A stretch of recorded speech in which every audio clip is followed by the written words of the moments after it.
My spouse says they love me, but they're not in love with me. What do I do, Dr. Paul? I gotcha.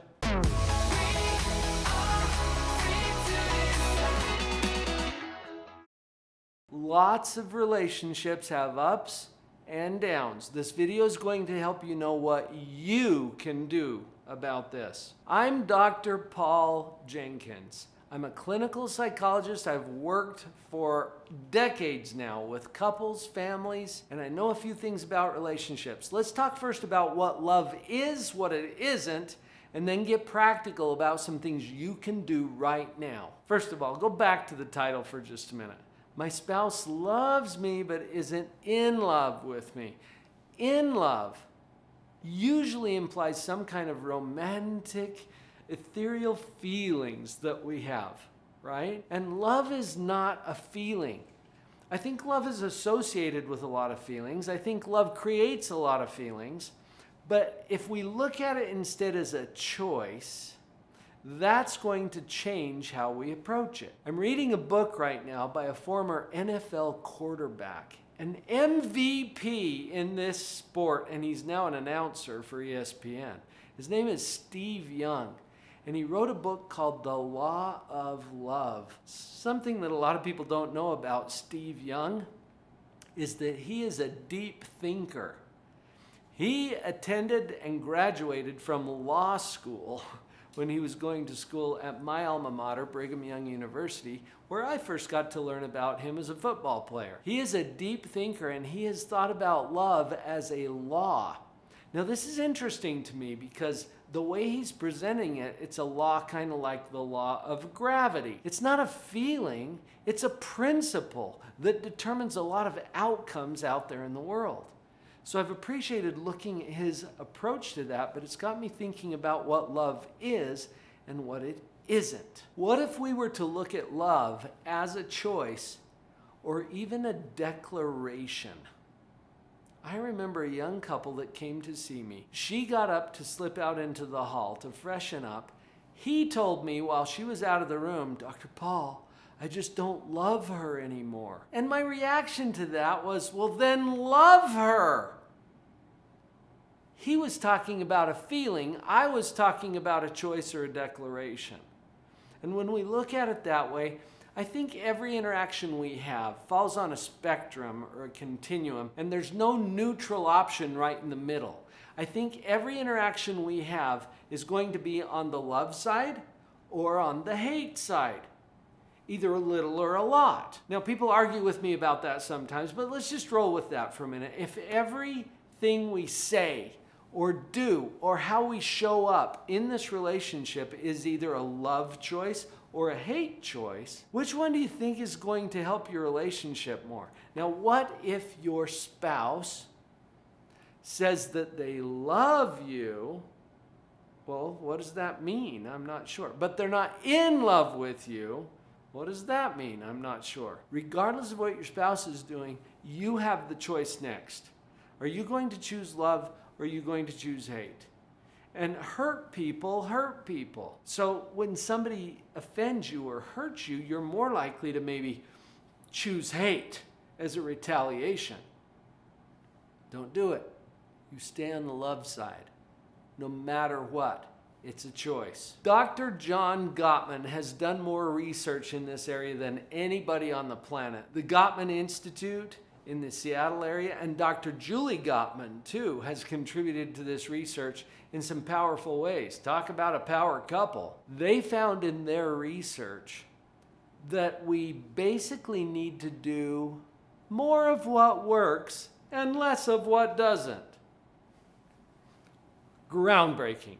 Right? But their research also identified what it is that doesn't work.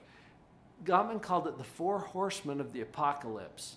And those 4 horsemen are criticism, defensiveness, contempt, and stonewalling. This is how couples tend to handle some of their unresolvable conflicts or issues that come up. And when they do, it leads to more conflict and usually the separation or divorce of that couple. In fact, Dr. Gottman brags that he can predict divorce with like 80% accuracy in one interview.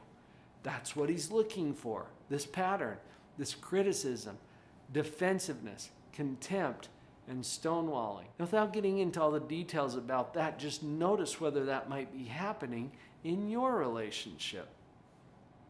Well, what was the bottom line of that research? Do more of what works and less of what doesn't. One of John Gottman's books is titled The 7 Principles for Making Marriage Work. Oh, so this is what works. Yes, pay attention to that. We need to avoid the criticism and defensiveness and get instead over to those principles that allow us to have successful, healthy relationships. Now, Dr. Gottman identified 7 principles for making marriage work. I'm going to give you a little upgrade because I've got 9 ready to deliver to you right now. In fact, go to the URL on the screen, drpauljenkins.com/9 principles, and I will put into your inbox a PDF, a 1-sheet PDF of 9 principles that are guaranteed to save and enrich your key relationships, including your marriage.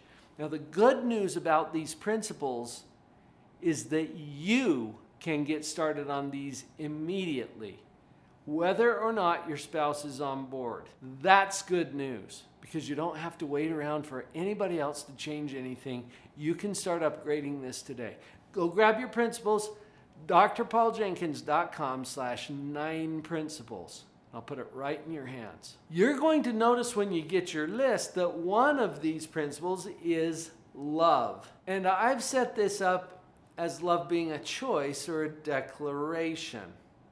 So let's get into that next as the practical thing that you can do as we move forward. I also told you up front that we're going to talk about what love is and what it isn't. And it isn't hate. That's the opposite of love. Hate's over here, love's over here. And there's some line in the middle where we cross over. What would you do if you intended to choose hate? I'm going to share this with you, not because I want you to do it, but because I want to say some people pick it. And here's how it happens. There's 3 steps. Track this. Step number 1, assume the worst. Especially if you've been hurt or offended by someone else, assume that they want to make your life more miserable, that they intentionally are trying to just mess with you. Assume the worst. Step 2, practice pride. And by pride, I mean not that healthy self-awareness. I'm talking about destructive pride where we know that we're right. And we do. I mean, psychologically, we know that we're right. I'm not even saying that we think we're right. No, it goes deeper than that. We know we're right. And because of that, we end up treating each other terribly. It's usually the right fight. Watch the news. People are fighting about who's right, not what's right.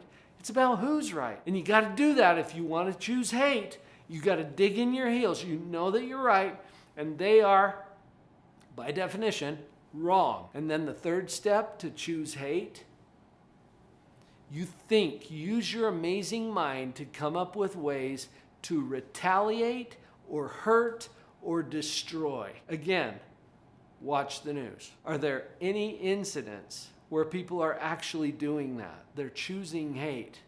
Yeah, we see it all the time. Where do you think wars come from? This is why. Any hate choice leads to further destruction. Guaranteed. And that will damage your relationship, your marriage. Just notice that. And you could probably think back and say, oh yeah, I can see where that has already happened. Exactly. But hate is not on that list of 9 principles I just gave you. So if hate is going to have the negative effect, what are we going to replace it with? Love. Choose love. Even if someone is choosing hate toward you, you're still better off choosing love as your response. I know that's a bold statement, but maybe somewhere in your heart you can just see that this is true. This is true. It makes it worse if we return hate for hate. So what if we want to choose love? How are we going to do that? 3 steps. Yeah, I gotcha. I'm going to cover you on this, all right? Step number 1, assume the best. Since you don't know other people's intentions anyway, just take a position. And even if you're wrong about that, you're still in a better position than you would have been if you chose to assume the worst. Assume the best. Hey, I think you're safe on this because I've interviewed a lot of people in my career. Okay, hundreds, thousands of people. And I have confidence that you and I and everybody around us wants good things for themselves and everyone around them. That's what I've found as I've gotten to know people. Just check your heart and see if that might be true for you too. Okay? Assume the best. Here's step 2. Practice humility. Remember, on the hate choice, we're practicing pride. We know that we're right, we dig in our heels, and we treat each other terribly as a result. In humility, we give up our need to be right in exchange for being open. Just feel how that strikes you. I don't need to be right. In fact, I kind of hope I'm wrong about some stuff. We give up our need to be right in exchange for being open. It's kind of like having an open hand. It's open and ready to receive whatever is coming next for you. Practice humility. Here's the 3rd step.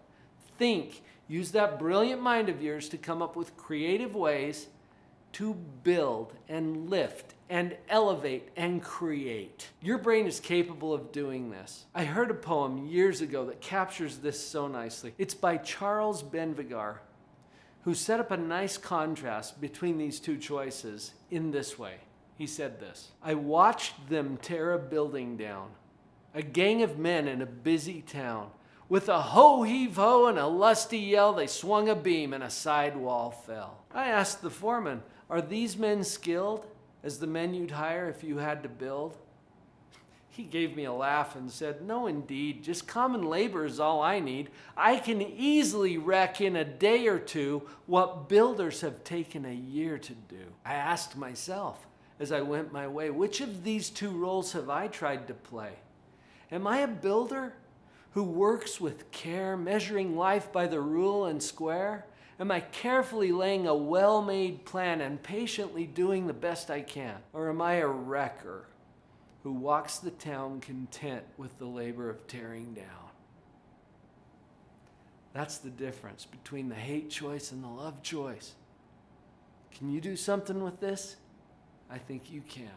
Remember to grab those 9 principles. I promised them to you. They're guaranteed to save and enrich your key relationships, including a marriage. Go grab them. drpauljenkins.com/9 principles.